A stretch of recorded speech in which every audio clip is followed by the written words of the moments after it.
Hello guys, welcome back to our channel the secret trader, जिसमें मैं आपको secretly trading सिखाऊंगा। जीरो से लेकर एडवांस तक सब चीज़ सिखाऊंगा मैं आपको। तो आज है हमारा day 2 of learning trading from zero to advance.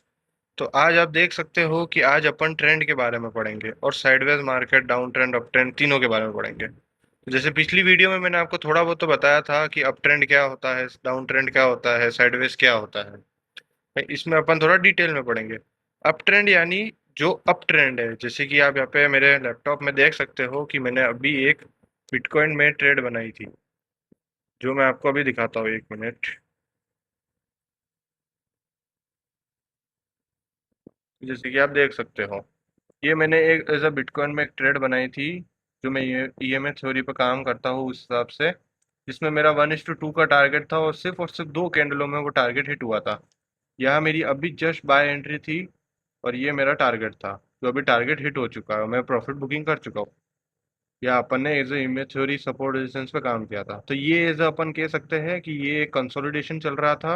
और फिर यहाँ से ये अप ट्रेंड की शायद रेस चालू होगी अभी बिटकॉइन में। इसके बारे में अपन आगे जानेंगे। सबसे पहले अपन पढ़ाई पे ध्यान देते हैं। तो ये अप ट्रेंड होता है जो मैंने अभी आपको दिखाया, जो ऊपर जाने वाला ट्रेंड। डाउन ट्रेंड जो कंटिन्यूअसली नीचे गिरता जा रहा है मार्केट, जैसे कि अभी गिर रहा था कोरोना टाइम पे 2020 में, और अभी जो वॉर चल रहा था उस टाइम पे जो मार्केट नीचे गिरता जा रहा था, उसको कहते हैं डाउन ट्रेंड। और साइडवेज मार्केट यानी कि जैसे कि आप हाँ, तो आप देख सकते हो कि यहाँ पे जैसे कि ये बिटकॉइन का चार्ट है और ये कब से साइडवेज में ही था रेंज में, यहाँ से एंटर होने के बाद ये में उसके बाद अब इसने एक मूवमेंट दिया है अप ट्रेंड का। तो अगर किसी को भी इसमें ट्रेड बनाना हो तो अपन नहीं ट्रेड बना सकते, क्योंकि ये साइडवेज मार्केट है, इसमें आप कुछ नहीं अर्न कर पाओगे। तो अपन को ऐसा ऐसा ब्रेकआउट का वेट करना है, अच्छी कैंडल का, अच्छे ट्रेंड का और अच्छे नॉलेज का हमको पता होना चाहिए कि कब एंट्री लेनी है और कब एग्जिट लेना। ठीक है, ये साइडवेज मार्केट होता है। अब अपन देखते हैं कि सपोर्ट रेजिस्टेंस क्या होता है। ये सब तो क्वेश्चंस है जो मैंने बनाए थे। अपन अब सपोर्ट रेजिस्टेंस पे काम करते हैं। सबसे पहले मैं यहाँ पे मेरे ईएमएस हटा देता हूँ डेल्टा में। मैं डेल्टा में ट्रेडिंग करता हूँ।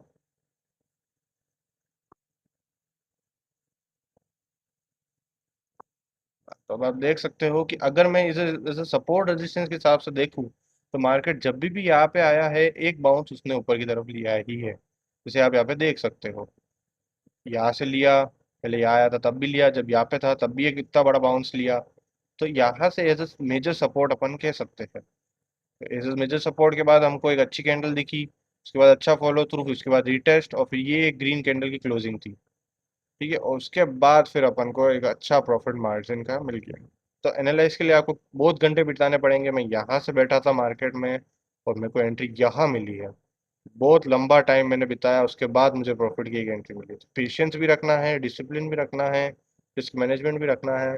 और जब तक मैं आपको सिखा रहा हूँ तब तक आपको रियल मनी से इन्वेस्टमेंट नहीं करना है। अभी ट्रेडिंग में आप चाहो तो पेपर अकाउंट बनाओ, डेमो अकाउंट बनाओ, पेपर ट्रेडिंग करो, रियल मनी नहीं यूज करना।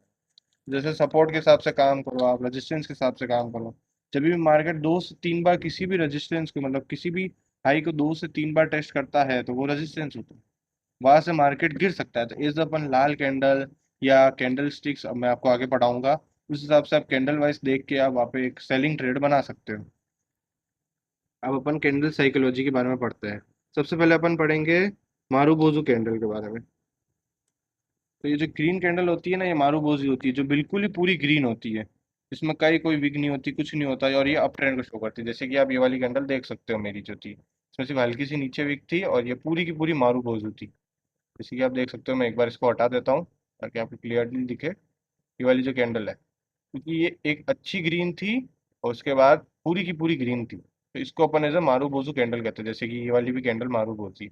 तो इसके बाद अपन एक बाय एंट्री बना सकते हैं कभी भी। जैसे कि आप देख सकते हो, यहाँ पे एक बाय एंट्री मिली, यहाँ पे एक बाय एंट्री मिली जो टारगेट यहाँ तक दिया, इधर भी मिली तो यहाँ तक दिया। तो जैसे आप देख सकते हो, तो कभी भी मारूबोजू जैसे पूरी कैंडल क्लोज हो गई, जैसे कि ये देख सकते हो आप, इतनी बड़ी मारूबोजू क्लोज हुई, उसके बाद एक और मारूबोजू आ गई, तो डबल कंफर्मेशन हो गई। तब तक तो बहुत अच्छा चल गया था मार्केट, तो इस स्थिति में तो नहीं लेना चाहिए। 1000 पॉइंट की रैली आ चुकी थी, तो इसलिए मारूबोजू कैंडल है। कैंडल स्टिक्स के बारे में पढ़ेंगे अपन। ग्रीन कैंडल, रेड कैंडल, जैसे कि अब ये बुलिश मारूबोजू होती है जो ऊपर फेंकती है। उसमें कभी कभार विग भी आ जाती है, इसको विग कहते हैं। ये जो इसकी लाइन है ना, इसको विक कहते हैं। विक भी आ सकती है कभी कभार। ये हमेशा ये बनेगी सपोर्ट पे, इसके बाद एक हल्की सी कंफर्मेशन का वेट करिए, उसके बाद एसएल इसका लो यहाँ पे होगा, और ये कंफर्मेशन के साथ अब एंट्री बनाइए और ऊपर चलेगा। बस सपोर्ट होना चाहिए, आपको सपोर्ट को आइडेंटिफाई करना आना चाहिए। ठीक है, आज के लिए गाइस इतना ही। अपन नेक्स्ट वीडियो में बियरिश मारूबोजू के बारे में और रेजिस्टेंस पे कैसी मारूबोजू पे बाय सेल करना चाहिए वो सीखेंगे। ठीक है, और अगर आपको ऐसी बढ़िया बढ़िया ट्रेडिंग सीखनी है तो फॉलो करो सीक्रेट ट्रेडर को। Thank you.